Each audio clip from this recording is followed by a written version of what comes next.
Assalamualaikum warahmatullahi wabarakatuh. Nama saya Amelia Ramadhani dengan NIM 1907030022. Baiklah, di sini saya akan menjawab beberapa soal UTS dengan MK PSDB.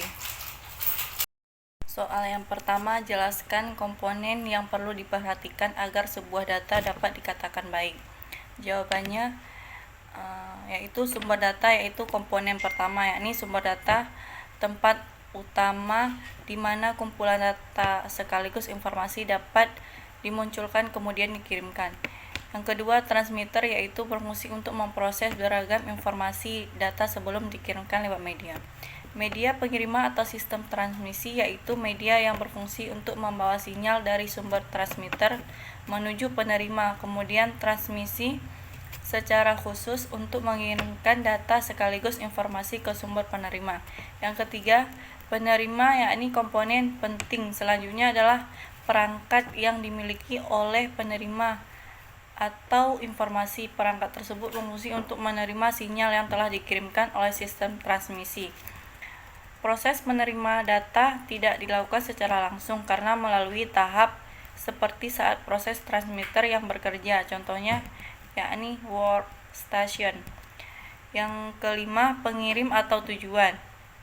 Penerima sebenarnya tidak dapat menerima data tersebut secara langsung karena data masih perlu diubah ke bentuk sedia kala. Data terlebih dahulu diproses ulang sama seperti pada kinerja transmitter setelah dapat dikembalikan bentuk awal yang seperti sebelumnya dikirimkan pada tahap awal. Barulah data tersebut bisa diterima dalam bentuk teks. Soal yang kedua, faktor apa saja yang menyebabkan kurang berhasilnya pemberdayaan masyarakat pesisir selama ini? Jawabannya yaitu disebabkan oleh faktor budaya seperti kurangnya kepedulian dan rendah etos kewirausahaan serta masih tinggi penggunaan alat tangkap ikan, tidak ramah lingkungan, gaya hidup boros juga menjadi aspek tambahan yang menjadikan kondisi perekonomian menjadi semakin terjepit. Terlebih lagi apabila tumpuan perekonomian hanya terbatas pada usaha tangkapan yang sangat dipengaruhi faktor cuaca dan musim. Soal yang ketiga, faktor apa yang perlu diperhatikan agar pemberdayaan masyarakat nelayan dapat menunjukkan hasil yang nih? Jawabannya, pemberdayaan sebaiknya dilakukan diawali dengan proses observasi yang tidak hanya berbekal nilai analitik saja, namun juga melainkan dapat dipadukan dengan kemampuan yang menghasilkan gambaran intuitif. Yang kedua, proses pemberdayaan siokia diarahkan untuk menumbuhkan kemandirian namun bukan hanya bergantung terhadap pihak pemberdayaan. Kemudian dilakukan strategi komunikasi dalam proses pemberdayaan tersebut. Yang ketiga, pemberdayaan diharapkan menjadi simpul untuk menjejarikan dengan berbagai pemangku kepentingan lainnya, di mana hal ini mempermudah proses pemberdayaan dan dengan melibatkan multi keahlian sehingga dapat menghasilkan solusi konkret atau permasalahan yang dihadapi.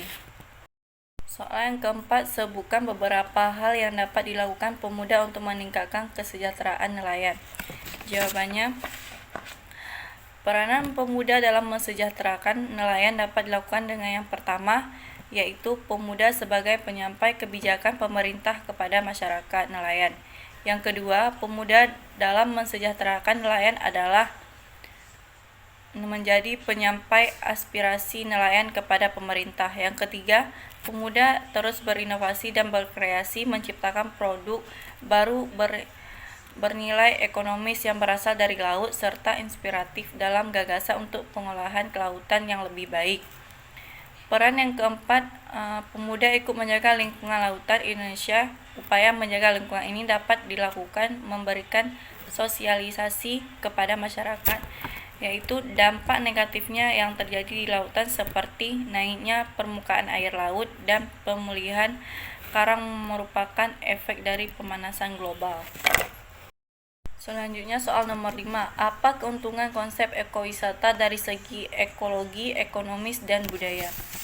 Jawabannya, Konsep ekowisata dari segi ekologi yaitu sebuah alternatif untuk mengembangkan suatu kawasan menjadi tujuan wisata yang tetap memperhatikan konservasi lingkungan dengan menggunakan potensi sumber daya serta budaya masyarakat lokal. Ekowisata sebagai salah satu kegiatan ekonomi alternatif di kawasan alami diharapkan bisa menjadi alat pendekatan konservasi, lebih menghargai alam dan memanfaatkan alam tanpa harus merusaknya.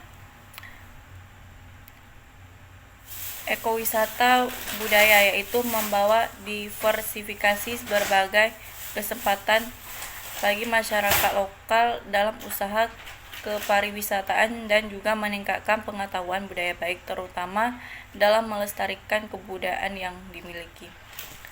Sekian, wassalamualaikum warahmatullahi wabarakatuh.